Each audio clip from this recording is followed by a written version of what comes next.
And behold, at 11-11-11, the checkered flag fell for number 11. Welcome back to Motorsport 101. Just add water.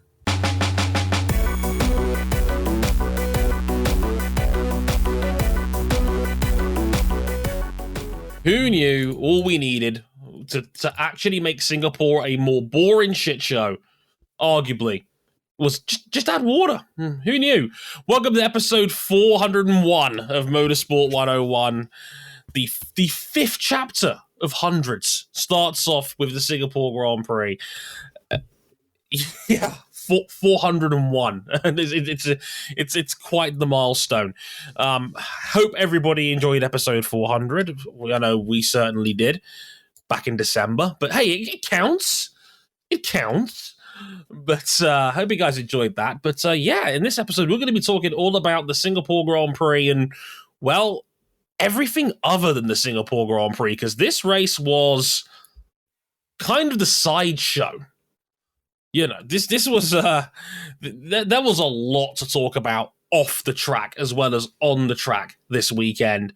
We had heavy, serious, potentially massive rumors flying around regarding two teams in the paddock and the cost cap.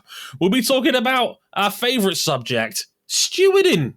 You know, that thing we fixed when we fired Michael Massey at the end of last year. We fixed that. So why are we talking about it again? Are we just like reinforcing the point that it's fixed now? Sorry, I can't make sarcastic jokes about it anymore. People on Twitter will come after me. It's terrible. Look, you just got to make sure you maintain about a good 10 tweets distance at all times while doing so. Yeah, and if you do it, make sure you don't do it more than twice. The third time's when the real penalty kicks in. Oh. You know, you just got to make absolutely sure of it, you see. But, yes, number 11 came through. Sergio Perez won the Singapore Grand Prix. Yeah, the streak is over. The Vettel 9-race win streak is safe. Yes! Woo! Safe for another year, baby. We love to see it. Like, I'm going to be like those unbeaten Miami Dolphins who just crack open a glass of champagne every time the last unbeaten team falls. You know, like I am petty about this. I don't care, and I will die on this hill. But yes, Sergio Perez winning, the Singapore Grand Prix. As Jason points out, listening in on from our Discord as well, the 100% safety car streak was kept alive pretty much straight away, which I do appreciate. Charles Leclerc on the podium, as well as Carlos Sainz there.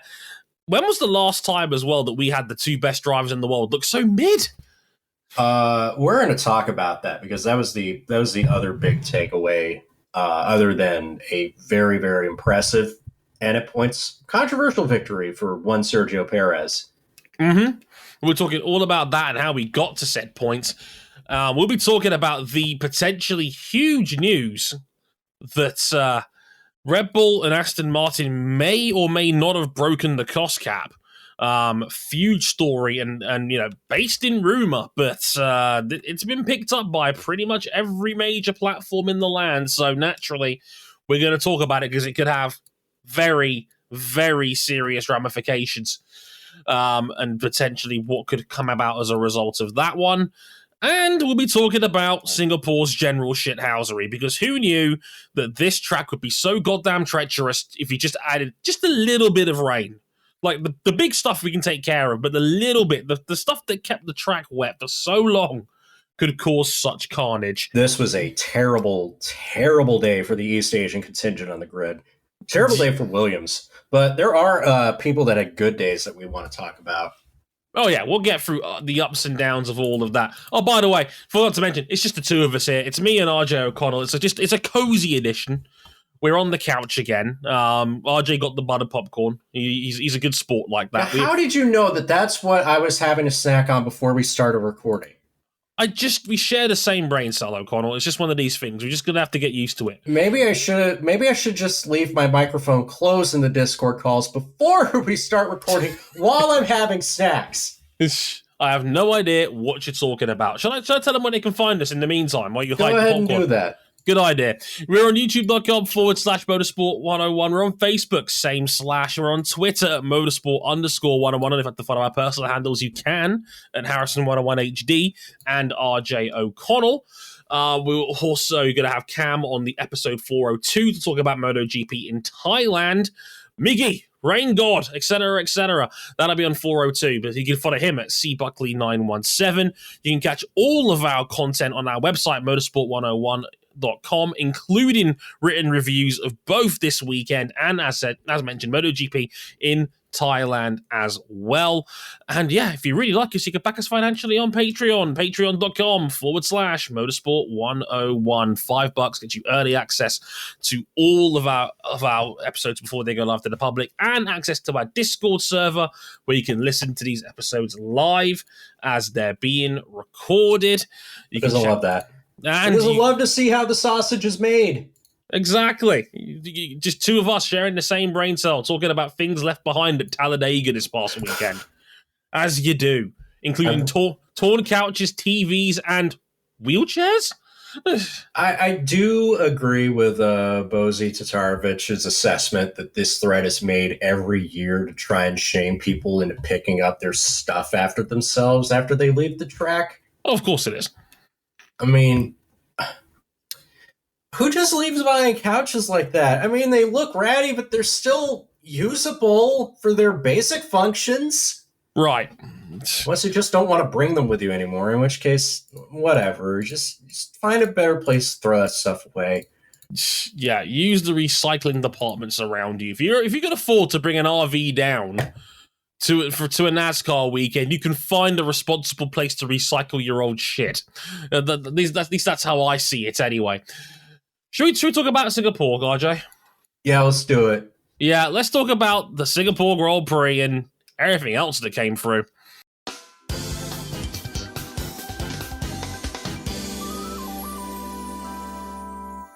Listen, I'm just so happy that the closest thing that we have to an OG wipeout circuit on the Formula One calendar is back.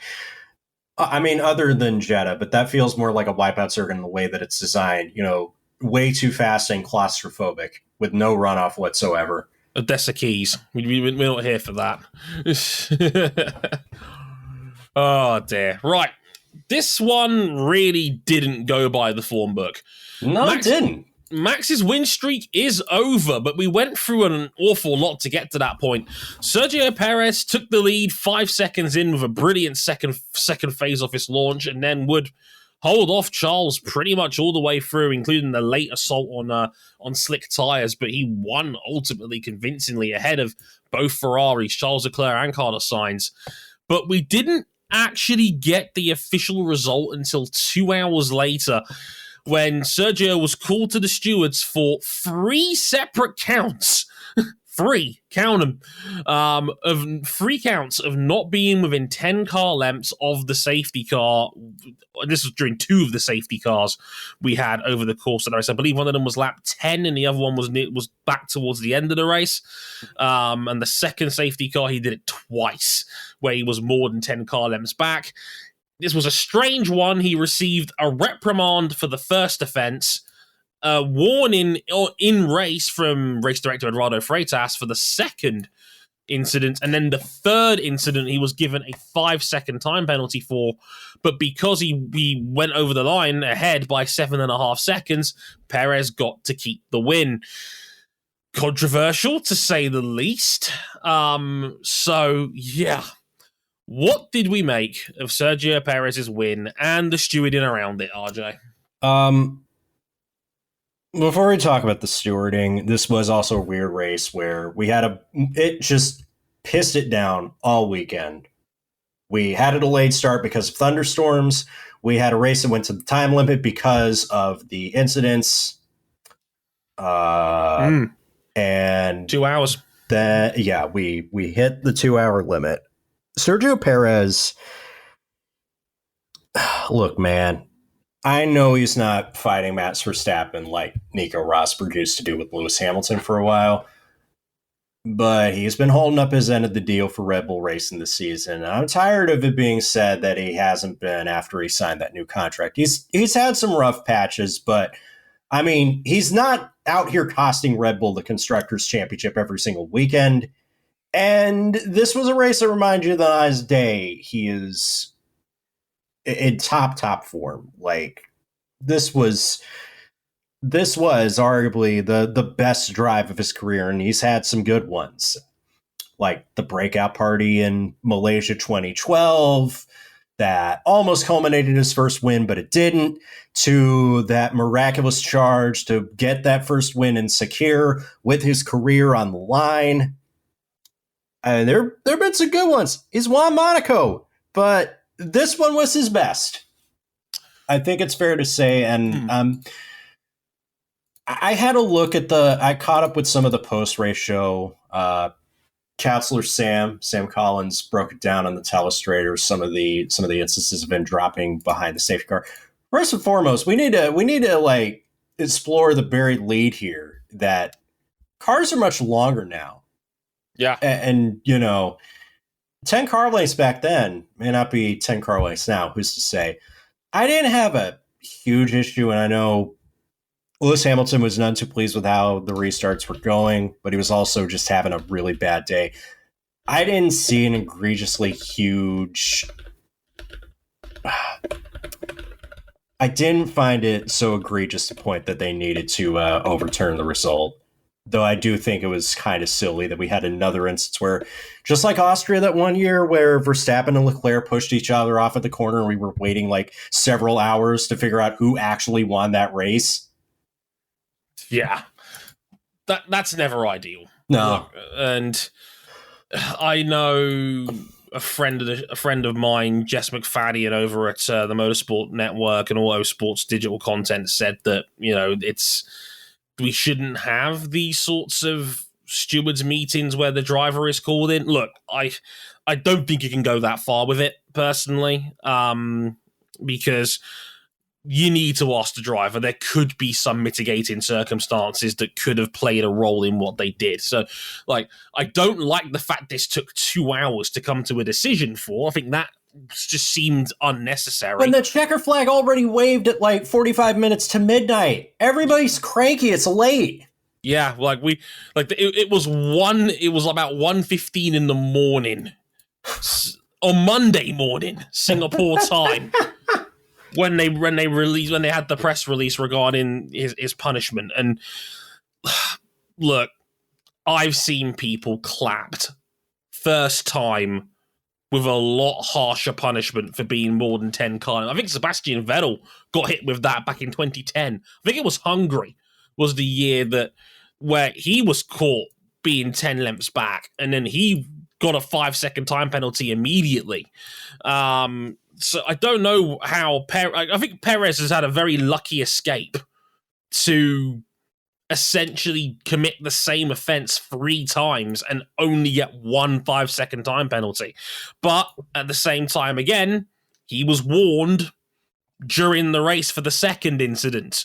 So I guess they've changed. I mean, Freitas, I guess, has a different view of what to do with that incident compared to what Charlie Whiting was when he was race director. So again, this is another one of those, I don't think there's a straightforward answer to this sort of situation. And it's a shame because it really didn't have a huge effect on this race whatsoever in terms of competitiveness. And ultimately, it annoys me because I think the best man won, and I think it would have been a really harsh punishment at the same time as well to give Perez 10, 15 seconds worth of time penalties for it. The best man won. Perez was miles better than the Ferraris at the end of the race. So, I would have liked to have seen this turned around a bit quicker, but ultimately, I think we got the quote-unquote right results. At least I'd like to think so. It was a good day for Sergio Perez on a day where, other than Charles Leclerc, the best of the best were not on it Lewis Hamilton and Max Verstappen, the consensus 1A, 1B best drivers in the sport. You can debate yourselves who gets the Alpha, who gets the Bravo, who's 1 or 2. This was not their best day at the office, and they both happened at the same time. Now, in the midst of a wild qualifying session where Leclerc, Perez, and Lewis Hamilton were all separated by 54 thousandths of a second at the end of qualifying, Verstappen might have been up there, but then he had to back out of his last flying lap in Q3 because Red Bull didn't put enough fuel in the car. And they were worried that he wouldn't have a sample to get to the grid. So he qualifies in 8th, and that's tough. Then he bogs down at the start and falls outside of the top 10 for a while. Silverstone isn't really a easy place to pass in a lot of places, especially without the assistance of DRS on a damp track. But he is able to work his way up the order. And then on one of those safety car restarts caused by the incidents, I believe this was the second time Yuki Tsunoda hit the wall. I don't want to talk about it. But after that safety car restart, Verstappen's trying to get past Lando Norris for 4th. And then he locks up, goes down the escape road at turn 7 in a move that he had 30 more minutes to make and eventually drops to 7th. And then Hamilton, on the other hand, he has this great qualifying effort. He's so close to a shock pole position, given the context of what Mercedes is in 2022. It's not the Mercedes that we once knew. But he's having a generally good day, but then trying to chase Carlos Sainz for 3rd. He slides in the barriers at that same turn 7, hits head on the barrier. Surprised he didn't get, severe damage out of it. Right. He French kissed that motherfucker. And then minutes later, him and Sebastian Vettel, we'll get to him in a bit, and Verstappen are battling for 7th. Hamilton slides off the dry line, trying to keep Verstappen behind him, and he coughs up the 8th place with 2 minutes left. Dre, you usually don't get the capital B best struggling on their way to finish a minute behind the leader, and I thought that was fascinating. Has that ever happened since Verstappen moved up to Red Bull, that both these dudes have had a terrible day all in the same day? Well, I guess maybe Baku last year, but that wasn't self-inflicted. With Verstappen's case, his tire just exploded. I cannot remember the last time where both Hamilton and Verstappen were just genuinely bad on the day. In terms of relative to the dizzying standards we normally have for him. I'm shocked personally that we had a Grand Prix like this. Hamilton should have really finished a comfortable 3rd. Instead, he ends up 9th and made 2 critical errors over the course of that race. And Verstappen ended up going from 8th down to 13th, back up to 5th again, and then back down to 13th, and then eventually finished pretty much where he started in 7th, including a last lap pass for 7th place on Sebastian Vettel, which I was devastated about. But this was an inherently fascinating race for that reason alone. This was a track where people got desperate to make overtakes because the track was so strange in that we had thunderstorm conditions before this race started. The race was delayed by just over an hour from the usual time slot because it was torrential downpour. It took them an hour to sweep the water off the track, and even when the cars were going around and was virtually dry in some places, it was still so slippery and there was no grip. I mean, George Russell tried a slick early on. I think it was about lap 24 or so. George Russell, but the drivers who had uncharacteristically bad days. He was almost nowhere, and then trying to get around Mick Schumacher for position, he ruins both their races. Oh, yeah. Just another guy that had an uncharacteristically bad weekend. And he tried a slick early on and could barely stay on the lead lap by the time it was all said and done. They only swapped because we only had swaps because we got lucky in that Russell was just starting to hit the crossover point, and then we had another safety car. I believe that might have been for Tsunoda putting it in the wall, I think. And Yeah, like that led to everybody switching over to slicks.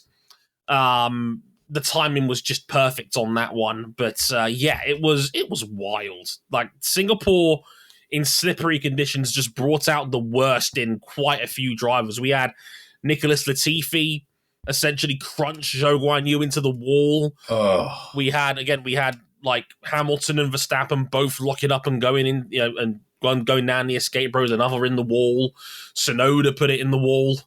Just even George Russell, like I said, drove into the side of Mick Schumacher when trying to pass him. It was a bizarrely sloppy race, and we'll get into a little bit more of that shithousery in a little bit. But it was a very strange race because the actual on-track action, we didn't get very much of it at all. We didn't get a lot of genuine on-track overtakes apart from the huge deltas of Verstappen making a comeback. It's wild in that sense. yeah. Usually, like people say, rain is the great equalizer, and well, this race just equalized out to being. You and Cam called this a 6 out of 10 race, and look, I didn't have as much time to engross myself in the whole weekend, but I'm inclined to agree based on what I saw. At least, like, there are a couple of surprising results, but not like terribly surprising. Yeah, like very, very bizarre stuff all around, and none of it made much sense. And like I said, we'll get into more of that a little bit later, but a bizarre one to say the least. And yeah, Singapore dealt up another one. That's to say the least. Now, we got to address the major off-track rumor going into this weekend. It was revealed on Thursday, I believe. It was Scott Mitchell-Malm at the race that was the first person to drop this report, and then everybody else kind of ran with it as we got to Singapore. There was a heavy rumor that Aston Martin and Red Bull Racing have had minor breaches of the cost cap. Mm-hmm. Now, for context, last year you could not spend more than $145 million on your car and development and staff over the course of the year. Now, a 5% breach of that would be around $7.25 million, if my maths is roughly right. Yeah, $7.25 US, which in British pounds translates to, well, depending on when you listen to this, it could be any one of the numbers. Who's to say? It could be about £7.25 million. I roughly make that. The way the economy's been going over here, but tough for us out here. But luckily for people like RJ, he gets paid in the pound. But good old race fans, everybody. But if this is true that these two teams have had a minor breach, they could be liable for a quite large range of penalties. We could be talking anything from as low as a formal reprimand. It could be, wind tunnel time being taken away. It could be cash fines. It could be a reduction of their cap for the following year. Even points deductions in last year's championship, constructors or drivers. The range is wild and large. And yeah, I've got the article up and it mentions that the financial regulations only specify that a minor breach may incur, quote, a financial penalty and or any minor sporting penalties. It could be anything, and obviously harsher punishments are available to material breaches of more than 5%, including race bans and championship exclusions. Right. Good luck making sense of that one, folks. Now, what have you made of the news since then, RJ, and the discussions about it, and what should the appropriate punishment be? There's a lot of times where people just need to acknowledge that they don't know everything, and that's fine. And I'm still learning. I'm still learning the answers to all this myself. But again, we should stress it. even I don't know, and I work for a publication that specializes in Formula One coverage, and I still don't know all the inner workings of that. But Mark Hughes, credit to the folks at the race, we give him a lot of shit sometimes, but he did lay out some good likely flashpoints and some likely loopholes. I think the big one is just having the factory team siphon off resources and push them down to affiliated teams, whether it's Ferrari people going to Alfa Romeo or Haas, whether it's Red Bull people going to AlphaTauri, whether it's Mercedes people going to Aston Martin or Williams or McLaren, something like that. You have people stashed away in America's Cup teams, which don't have motors. Those are sailboats. Sailboat 101 coming soon, by the way. But all we can do right now is speculate until we get a full finding of all of this stuff. Apparently it'll be in the next 2 weeks.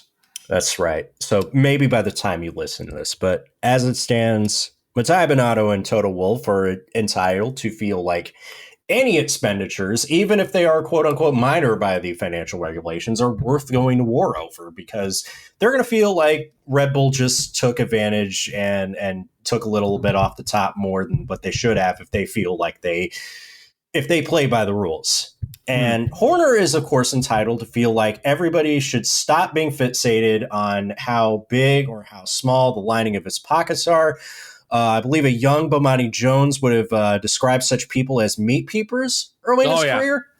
You're stuck with the meat that you got. Quit peeping at the next man's meat. But, Dre, I am also fascinated, mortified, of course, to see if they've gone over budget, how much they've gone, and then how hard the hammer comes down.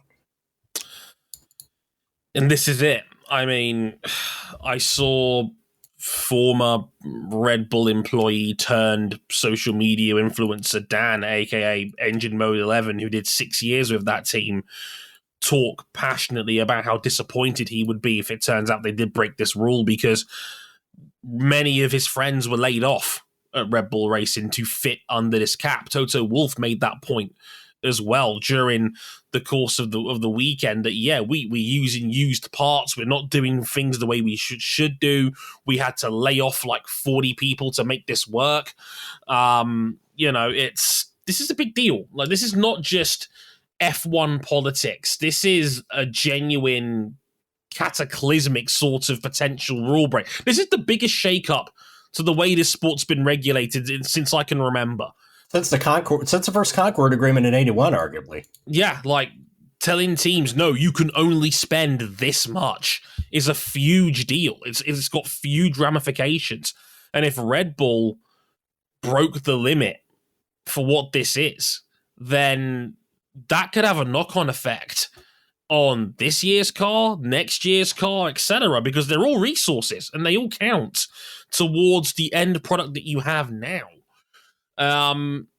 So look, I know a lot of people are not going to argue this in good faith, because let's be real here, the 2021 championship already has, in the eyes of many, a big fat fucking Barry Bonds style asterisk on it because of how it ended. And, despite the fact Verstappen had no influence in how that played out, and it was no fault of his to how that season finale played out. A lot of people were like, oh, well, it doesn't really count. Hamilton's the true champ. And I'm like, are we ignoring the previous 21 races that came before it? But despite that, this season, that 21 season's already got tainted shit on it to a degree in the eyes of many. Adding another one because Red Bull might have gone over budget is going to be like, it's going to be like pouring kerosene on a bridge that's already on fire between how we talk about these teams in the FIA. And this is the problem. I'm going to be real with you, and I don't say these words very often on this podcast, but I want to heed this point, and I completely agree with what RJ said earlier on this. I don't know what a valid punishment is on this one. Is that okay to say? Like, is that, like, I can't sit here with a good conscience and tell you what I think the right punishment is.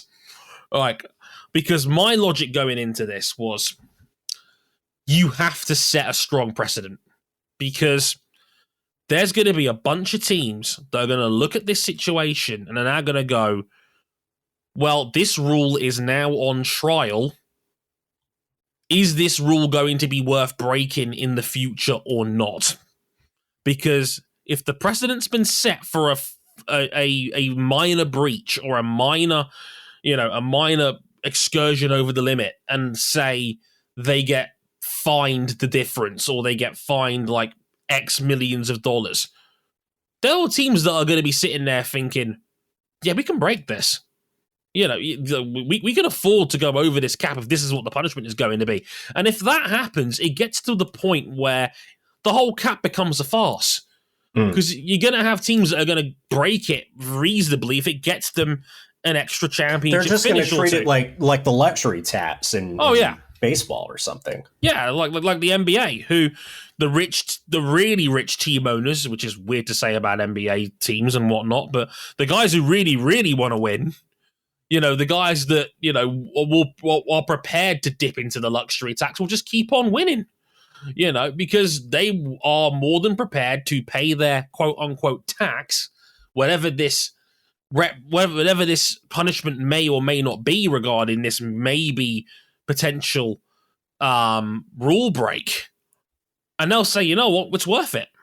So I think you've got to set a harsh precedent here. But again, I don't know how far you kick that can down the road, or what would be deemed a fair punishment.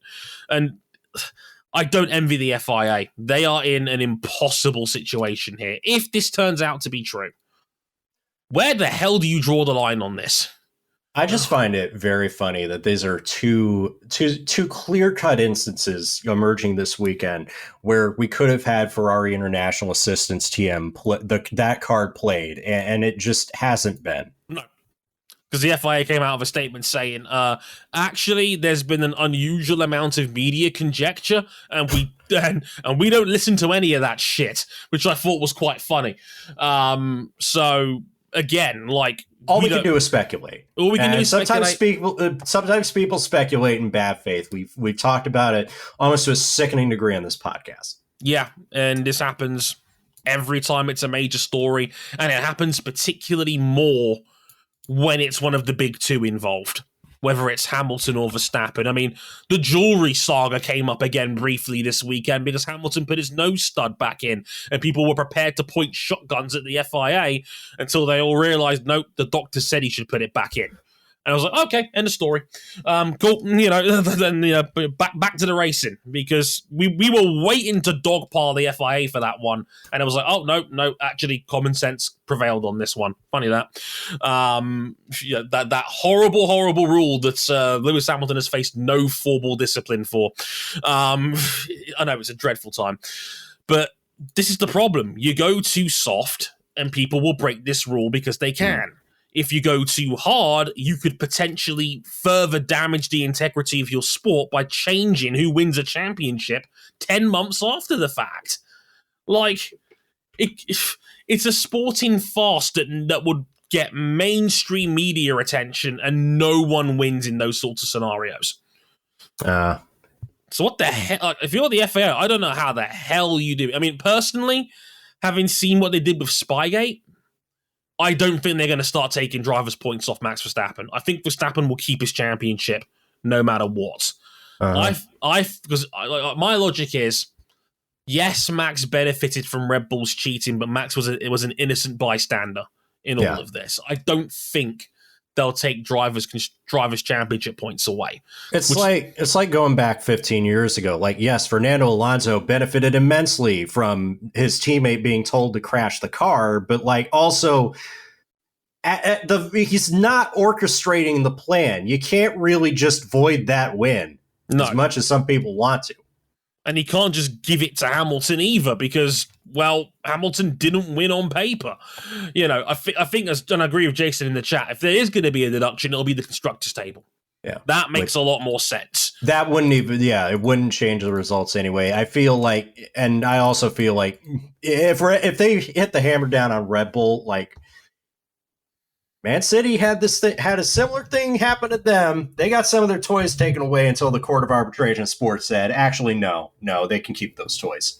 Yeah, they were originally going to get docked. I think it was about 10 million quid because they slightly went over financial fair play in terms of FIFA and their regulations. So yeah, there is certainly scope for this. And like I said, we're coming to you from a place of innocence. We don't know how this is going to go down, and we don't think we have a hardened stance on where I sit on this.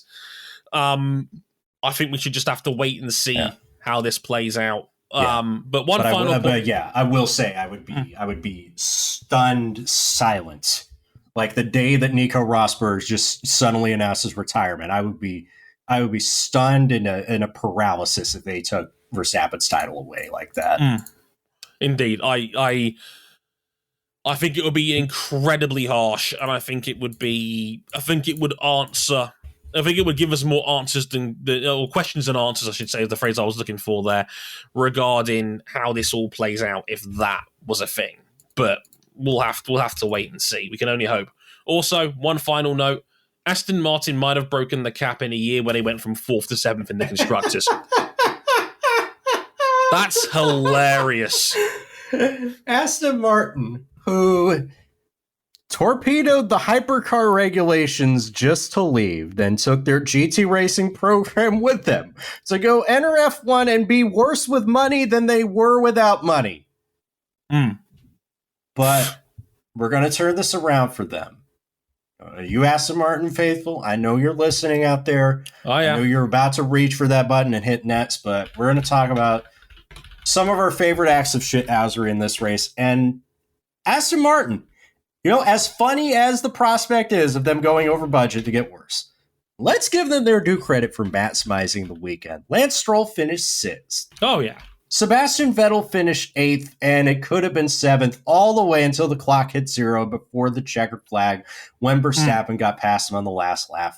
That's tough, but, that's something. I mean, Vettel had a great start. He went from 14th on the grid to 8th on the first lap, and Stroll also got his best finish since this team became Aston Martin last year. And my question is, why can't they be like this every weekend? I don't know, RJ, honestly. This was arguably their best weekend of the season. In fact, it probably is their best weekend of the season. Vettel got an incredible start. I think he gained 5 spots off the line, and that got him into play. Stroll had probably his best race for Aston Martin. Maybe not quite the best since he's been a part of that team, but certainly since he's been driving in green. Stroll is just really good in wet conditions. We've said it before. He's an excellent wet weather guy, and this was an excellent drive from him. He was comfortable in that 6th place the whole way through and was pulling away from his teammate and Lewis Hamilton. That's really impressive driving on any level in what is right now probably the 8th or 9th best car in the field on paper. That is, that's a really, really impressive bit of driving, and Seb did really well to hold off those really quick cars behind him as well. I remember hearing an old saying about how when a boxer gets old, when their speed and their reflexes go, the last thing that stays is their power. And for some reason, for Sebastian Vettel, that's the last thing that stays with him, and as he winds down his career, is being really good on a street course, because he had another solid drive in Baku earlier this year. Yeah, that was a top 6 finish as well. That was his last podium, too. Yeah. The last podium that counted. Yeah, I love that apparently the race had a podcast where they were talking about the best street circuit drivers, and Sebastian Vettel, who has 9 street circuit wins, wasn't mentioned. He's won at Singapore 5 times, man. He has 2 wins at Monaco. I mean, what are we doing here? God. I don't understand that those guys sometimes. But point is that he should be mentioned in that conversation more. He's been excellent on the street circuits pretty much all year long. And yeah, I'd long may it continue. I just hope Aston Martin can get more days like that where they had the opportunity to take advantage of an uneven field And because of the rain and the jumbled up grid, and they actually cashed in this time. Like we saw, like in Canada, where they blew up their tire pressures, got it wrong, and had to start at the back of the field anyway. Like they've botched opportunities on a similar level to this before, and this time they executed. So good for them. Yeah, Ferrari is the reason why we don't mock Aston Martin as the biggest comedy show in F1 most of the time. But you know what? Yeah. Fair play to them. They did the job, and it didn't look like it was going to be so promising after Q2, but they turned around. Dre, we also had implications for fourth in the World Constructors Championship. McLaren had their best weekend of the year. Fourth and fifth for Lando Norris and Daniel Ricciardo. Daniel Ricciardo came from 16th on the grid to finish in fifth. Probably the crypto cyberpunk car is a lucky charm. Yeah, they got rid of the blue. They added some pink and some vaporwave and OKX all over it, whatever the fuck it was. Daniel was a new crypto sponsor, whatever that bullshit is. But it worked. The livery worked and the car worked. I mean, yeah, this is the best weekend McLaren's had pretty much since Ricciardo joined this team. Well, certainly since Monza last year. So, yeah, Norris. How does Lando Norris have over 100 points in that shitbox? I do not understand. This man is so good. So good. He's just been constantly wringing results out of what has been a very up and down car. I know some people on this podcast have theorized that they're just, all they can do is just punt on 2023. I'm not so sure about that. Yeah. But Daniel Ricciardo needed this. And look, I know there's a lot of people who are wishing that Daniel Ricciardo could get more out of this, but this was another reminder that he's still got some of it. Yeah. It's just whatever it is, him and McLaren aren't it. No. At most weekends, and that's fine. But it's good that he got back on the form, and boy, they need it because they need to pick up points on Alpine, who were looking good. Fernando Alonso was on provisional pole for a hot second. This could have been their race in the bag, and both their cars broke down. Did you see Esteban Ocon walking through the subway, taking the subway back to his garage? Look, I'm telling you, he is Formula One's most blue-collar driver. Nobody is too good for public transit. He is Mr. Working Class. I love Esteban Ocon. I love that we've now got a montage of drivers in really weird scenarios in their full race suits, like Sergio Perez going back through the Canadian undergrowth, Lewis Hamilton going through the quarry at Spa, and now Esteban Ocon is out here taking the subway back to the garage.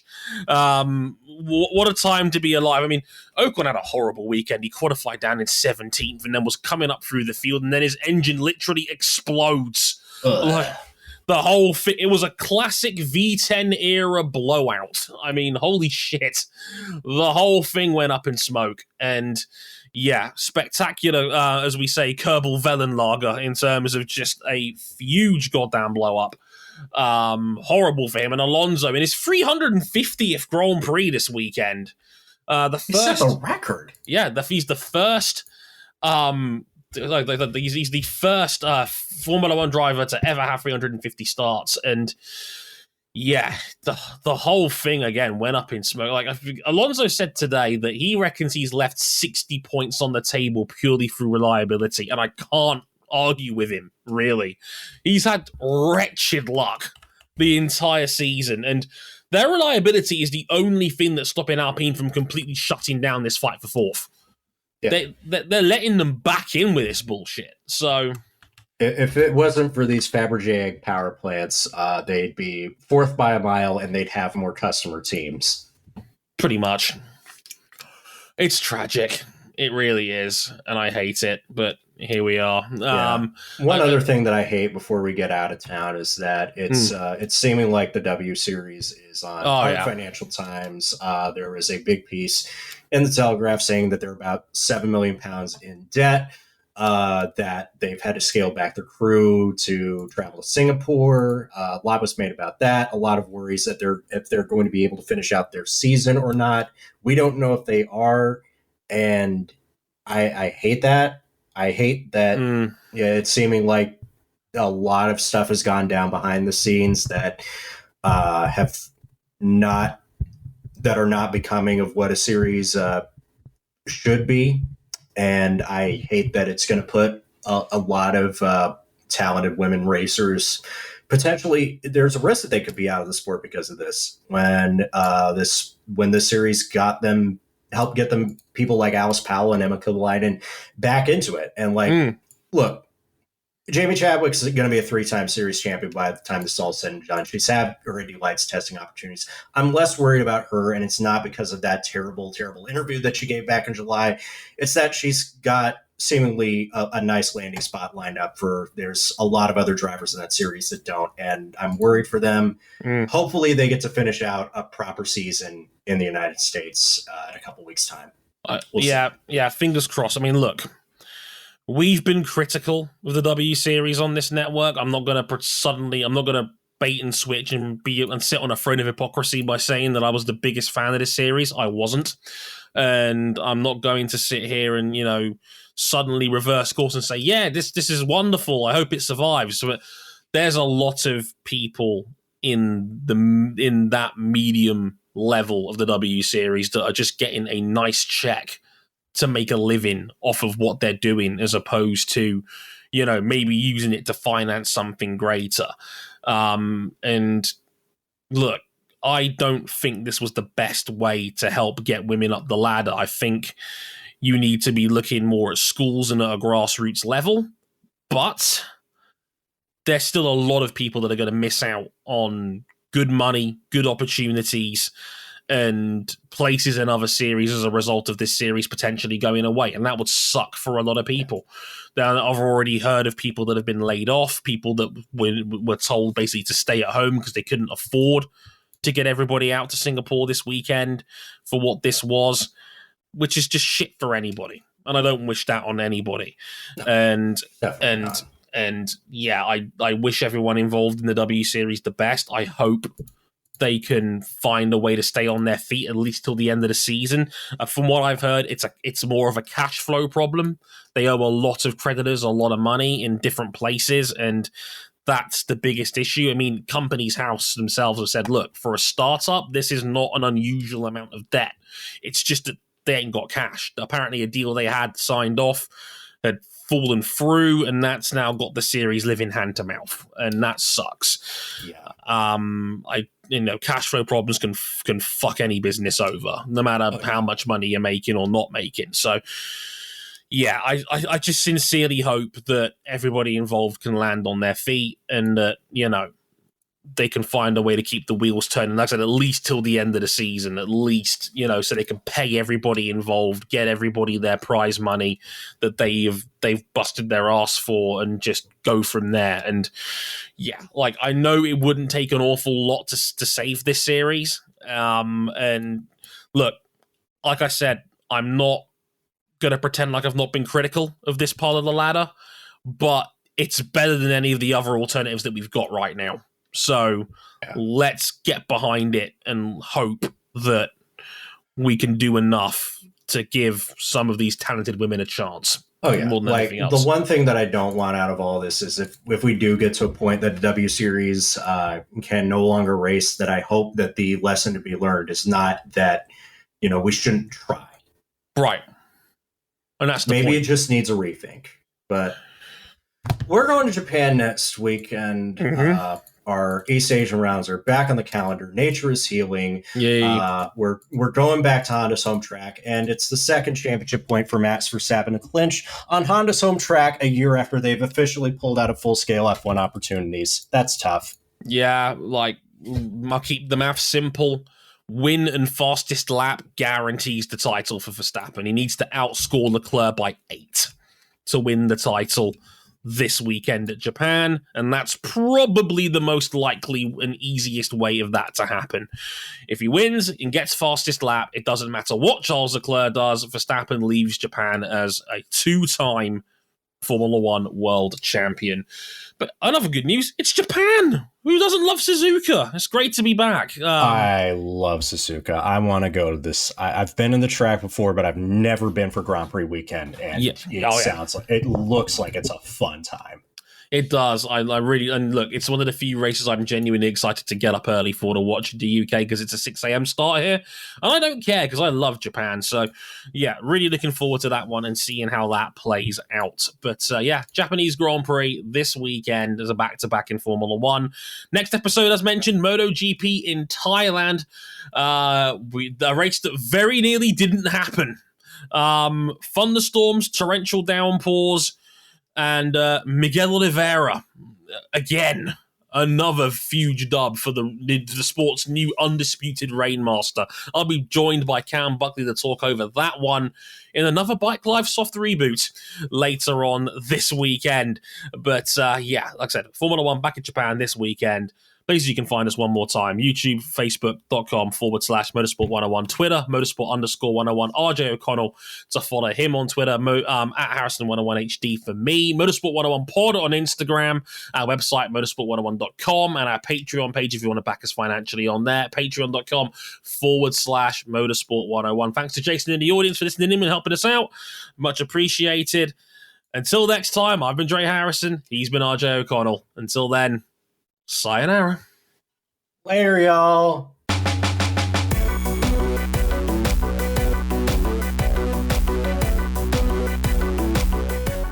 My God, we haven't got a post-credit joke for once. What happened? I got lost in shipping somewhere. Maybe it's stuck in the Suez Canal again. Who knows? Oh, not again.